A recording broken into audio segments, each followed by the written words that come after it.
Au nom du Père et du Fils et du Saint-Esprit.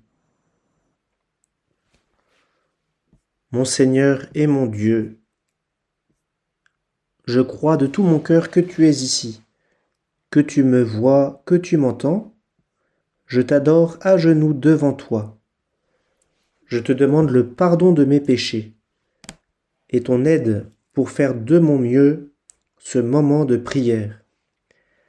Marie, ma mère immaculée, Saint Joseph et mon ange gardien, intercédez pour moi.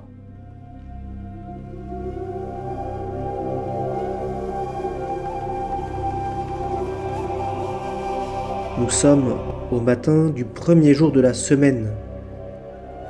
Le sabbat est passé, le silence pèse encore sur Jérusalem. Un silence tellement lourd de tout ce que nous venons de vivre.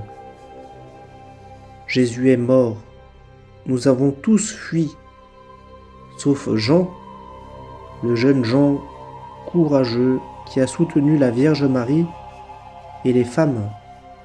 Mais nous sommes tous encore terrassés par cet événement, enfermés dans notre peur, mais aussi enfermés au cénacle, ne sachant pas quoi faire.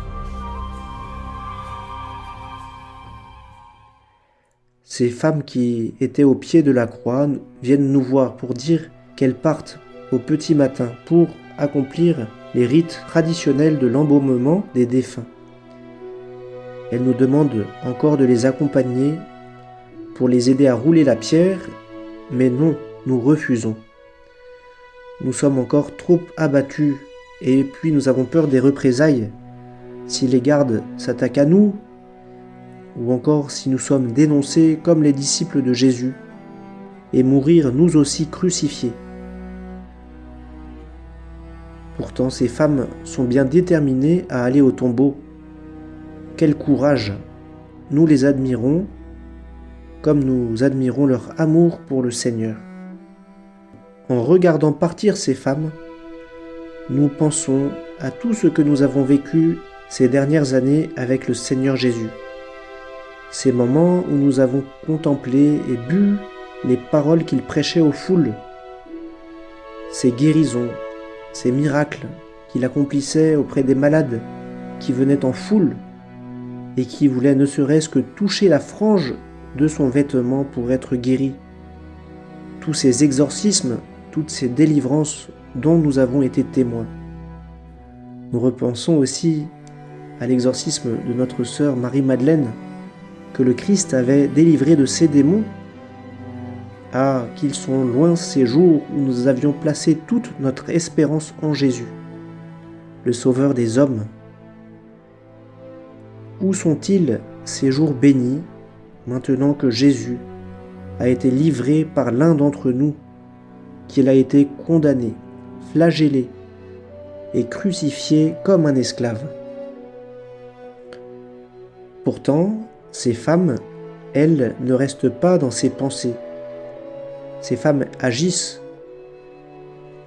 Elles qui ont suivi Jésus tout au long de sa mission, elles qui l'ont accompagné au pied de la croix, cherchent encore le Christ au petit matin de ce 3e jour après sa passion. Ces femmes tremblent, mais elles avancent.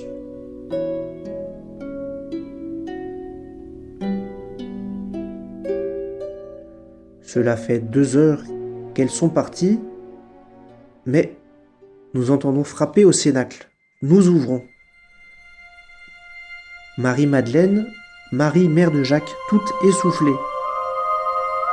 Jésus est vivant, le tombeau est vide, le Christ est ressuscité comme il l'avait annoncé.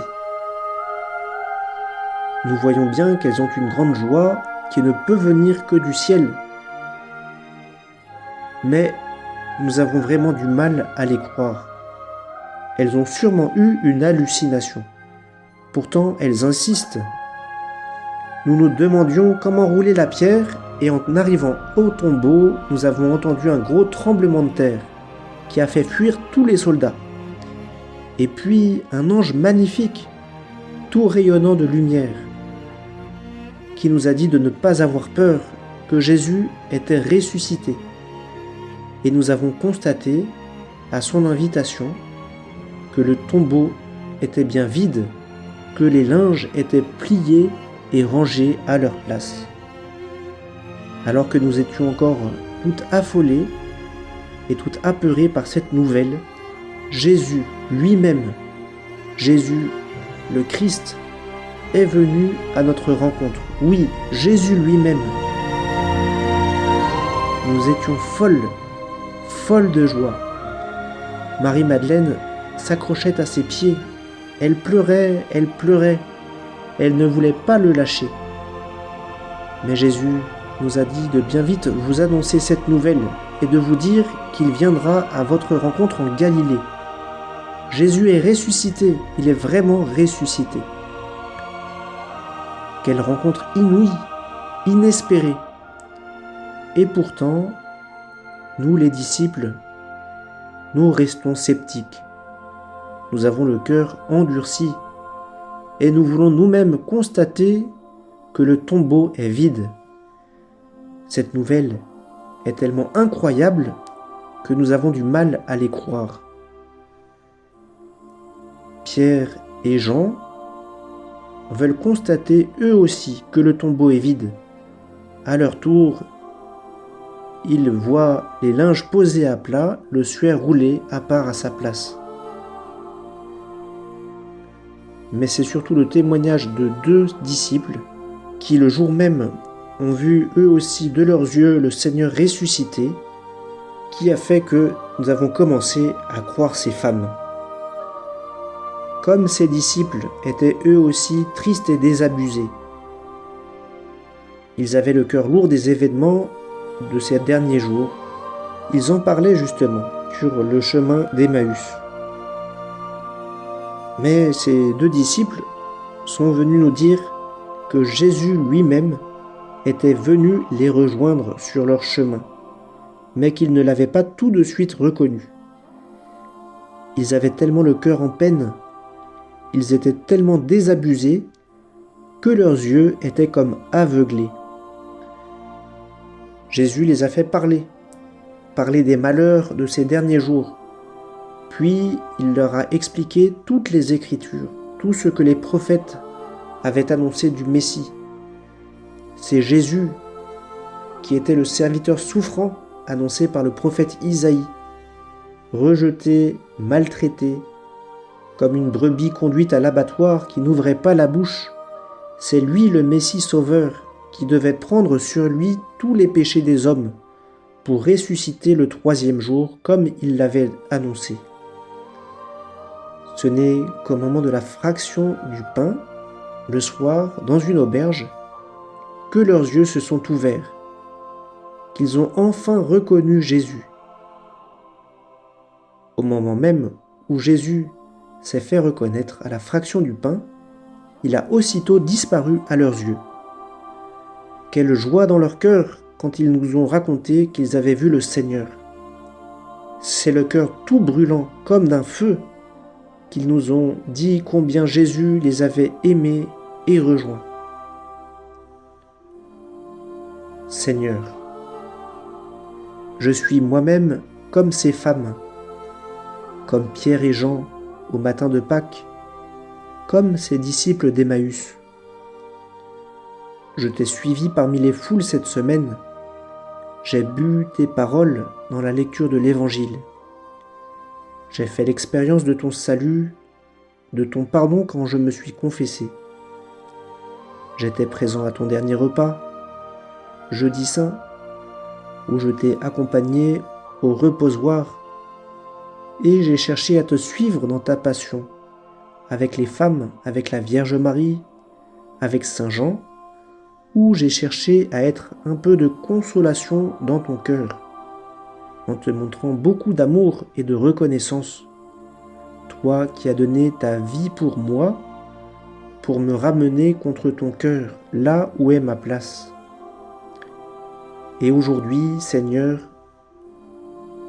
c'est encore toi qui viens à ma rencontre pour me communiquer ta paix et ta joie, les signes de ta présence parmi nous. cette même joie qui a rejoint ces femmes au petit matin de Pâques.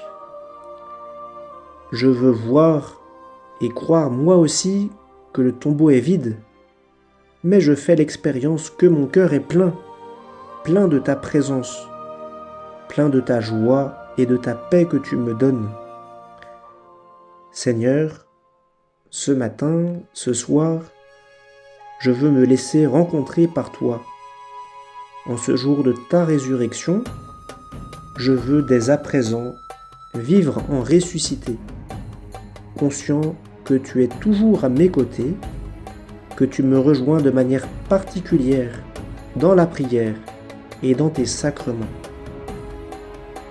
Et je n'ai qu'un mot à te dire, ce mot que je te redirai tout à l'heure à la messe. Merci. Merci.